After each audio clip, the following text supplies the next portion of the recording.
नमस्कार, स्वागत है आप सभी का। इंडिया न्यूज देख रहे हैं आप। मैं हूं आपके साथ पराग गुप्ता। बुलेटिन में सबसे पहले और सीधा आपको लखनऊ लेकर चलते हैं, जहां पर पिछड़ा वर्ग सम्मेलन को संबोधित कर रहे हैं मुख्यमंत्री योगी आदित्यनाथ।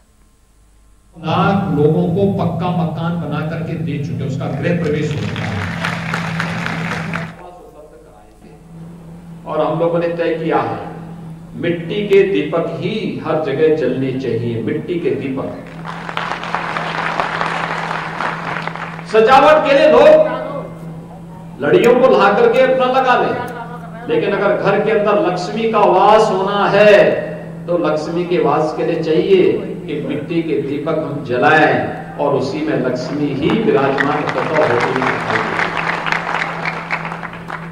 और इस अभियान के साथ जुड़ना है। दूसरा, दीपावली के अवसर पर हमें एक कार्यक्रम को और देखना है।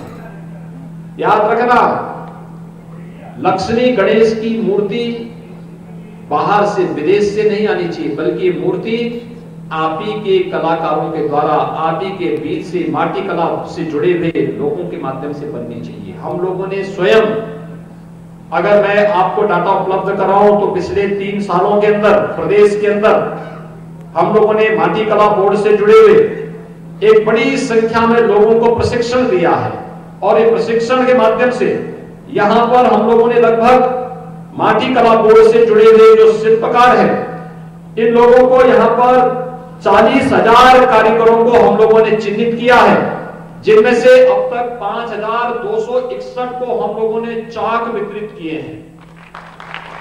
35,000 के निःशुल्क मिट्टी के पट्टे उपलब्ध कराए हैं और 3,000 से अधिक कारीगरों को अब तक हम लोगों ने आधुनिक तकनीक के साथ, नई डिजाइनिंग के साथ उनके प्रशिक्षण के कार्यक्रम को भी उपलब्ध कराया है और बैंक से लोन देने की व्यवस्था के साथ साथ शासन स्तर से भी मार्जिन मनी उन्हें उपलब्ध करवाने की कार्रवाई अब तक प्रदेश के अंदर किया है। भाइयों बहनों, काफी बड़ी संभावनाएं यहां पर है। कारीगरों को दिया मेकिंग मशीन उपलब्ध कराने, कंप्रेसर पेंटिंग मशीन, पग मिल, पीओपी डाई, ये सभी उपलब्ध भी इसके साथ उपलब्ध कराई जा रही है और मेरा ये मानना है कि यह अर्थव्यवस्था के साथ साथ आस्था का भी एक बहुत बड़ी सम्मान की कार्य इस समुदाय के द्वारा किया जा रहा है। आज के इस अवसर पर भाइयों बहनों, मैं आप सबसे अपील करना चाहूंगा कि सरकार ने अपने स्तर पर प्रयास प्रारंभ किए हैं और उस प्रयास के क्रम में हम लोग इस बारे में मानते हैं अभी बहुत कुछ किए जाने की आवश्यकता है, बहुत कुछ किए जाने की आवश्यकता है और सरकार ने उसी व्यवस्था के साथ आगे बढ़ाया है। आप सब जानते हैं 2015-16 में प्रदेश के गरीब बच्चों की छात्रवृत्ति नहीं दी गई।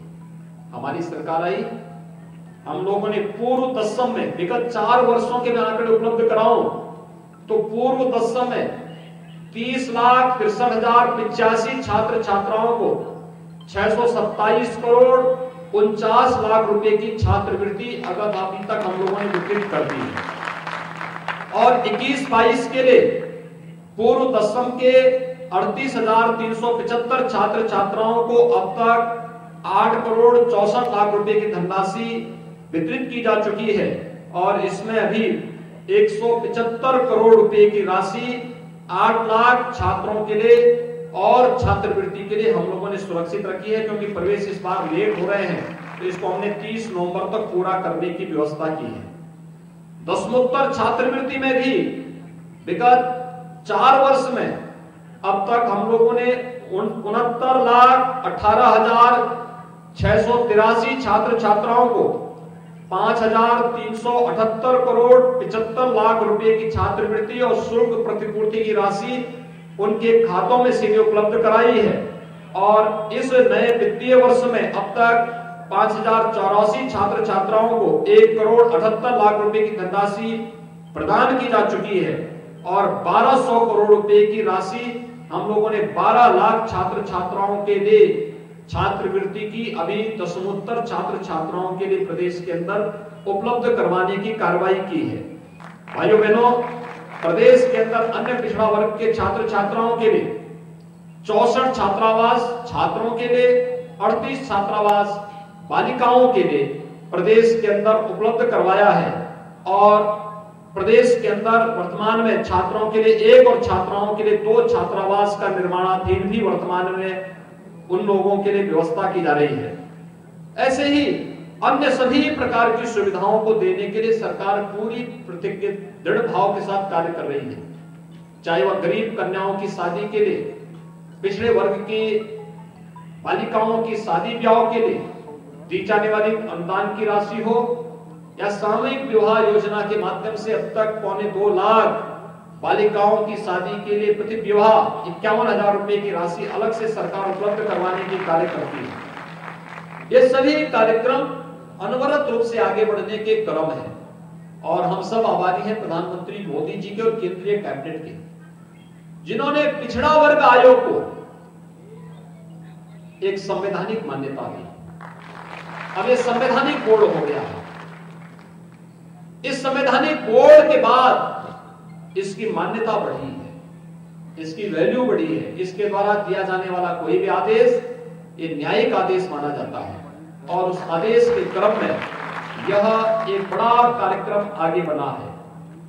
समाज के दबे कुचले लोगों की आवाज को उचित मंच प्रदान करने के लिए भारतीय जनता पार्टी की केंद्र और प्रदेश सरकार के द्वारा किया जाने वाला कार्यक्रम आज हम सबको सबका साथ सबके विकास के मूल मंत्र के साथ जोड़ता है और हम सब इसी मूल मंत्र के साथ आगे बढ़ते हुए कार्यक्रम कर पाएंगे। इस विश्वास के साथ प्रजापति समुदाय के सामाजिक सम्मेलन के अवसर पर मैं आप सभी का एक बार फिर से अभिनंदन करता हूं। दीपावली का आयोजन आने वाला है, उसकी तैयारी के लिए माटी कला बोर्ड पूरी ताकत के साथ कार्य करके हर घर में मिट्टी का एक दीपक पहुंचाने का कार्य करे और सबको इस बारे में कि मिट्टी का एक दीपक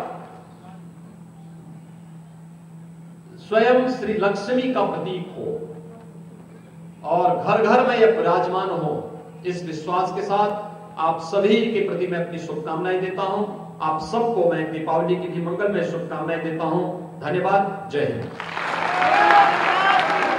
लोग जाएंगे नहीं, अभी कार्यक्रम चलता रहा।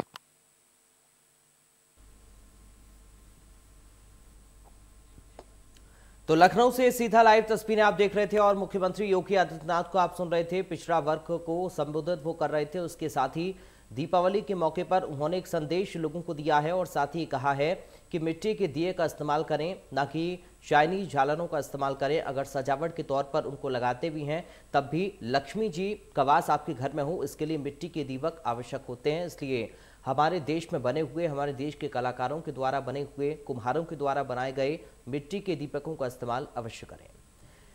चलिए बढ़ते आगे, रुकते हैं यहाँ पर एक ब्रेक के लिए, जल्द हाजिर होंगे।